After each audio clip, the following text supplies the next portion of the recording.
Action! Hey, magandang hapon mga kapatid na mga nasa Vienna.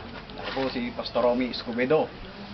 Isa po ako dati sa manggagawa po ng Channels of Blessing International Christian Assembly. Ako po humiwalay sa Channels of Blessing. And then, nung ako po yung maging independent church, biglang nagkaroon ng isang offer sa akin ng isang Koreano. Niregaluhan ako ng isang building na nagkakahalaga ng 600,000. So yun ngayon ang pinagsisilungan ng mga tupa ng Panginoon na aking pong pinamamahalaan. Sa church na yan na nagbigay sa akin, ang pangalan ko ay Siongsel. Hindi naman nila ako pinersige upang maging konektado sa Siongsel. Kaya ang kalagayan ng church namin ngayon, kami ngayon ay inaambrilahan lamang ng Siongsel na nasa Korea, pero yung nagiging overseer ng aming church ay yung Joy Church Presbyterian Church sa Legazpi. Ganun po man, ang kalagayan po namin na overseer lamang dahil ako ang pangako sa akin ng nagbigay sa akin ng church, ng building, ay adapt niya ako ng 2 years. Pero mula 2007 hanggang ngayon, ayaw nila akong bitawan. Pero ang totoo, kung titingnan natin yung ng church ko, bali tumatayo na independent church ang church ko. Pero sa ngayon, parang naghihinayang sila sa akin kasi sa tuwing may mga dayuhan, may mga foreigner na pumupunta rito sa Pilipinas, yung aking pong lugar ay isang tourist spot, napakarami pong mga resort dito. Kaya yun ang kadalasan na pinapasyan nila. Naghihinayang siguro marahil sa akin na ayaw nila akong bitawan dahil papakinabangan nila ako para mag-guide sa mga tourist spot na ito. Kaya sa tuwing may mga bisita, doon sila tumutuloy sa akin, gumagawa sila ng mga event, nag-concert, kagaya ng last July 25, nagkaroon ng isang concert, ang mga young people doon na mula sa Korea, in-entertain namin sila at binigyan ng pagkakataon na makapag-concert doon sa aming pong barangay. Salamat naman at matagumpay ang konserto na yon at natapos ang gawain na nasa ilalim ng patubay ng Diyos. So sa ngayon, mga kapatid na mga nasa Vienna, willing ako na mag-affiliate sa GAC.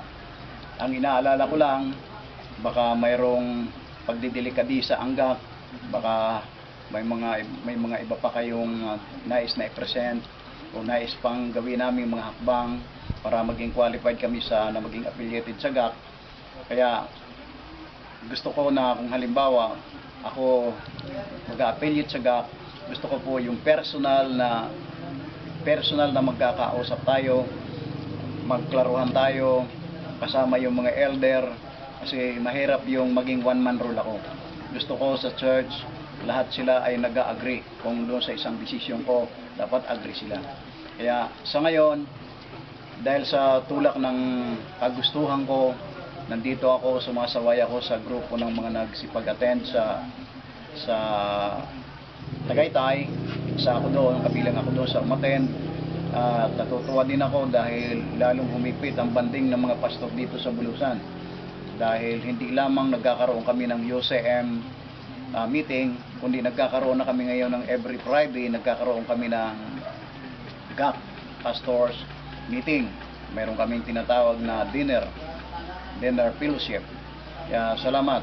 Dahilan ito sa GAC, nagkaroon kami ng dinner fellowship every Friday. So natitigil lang siguro ito pag nawawala ng budget. Kaya nakikita ko na napakaraming ginagawa ang Diyos.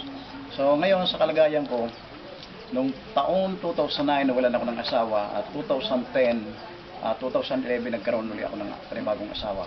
Ang ating pong asawa ay nakatira ngayon sa Castillo, Sorsogon, at mayroon din po siyang ministry na itinayo doon.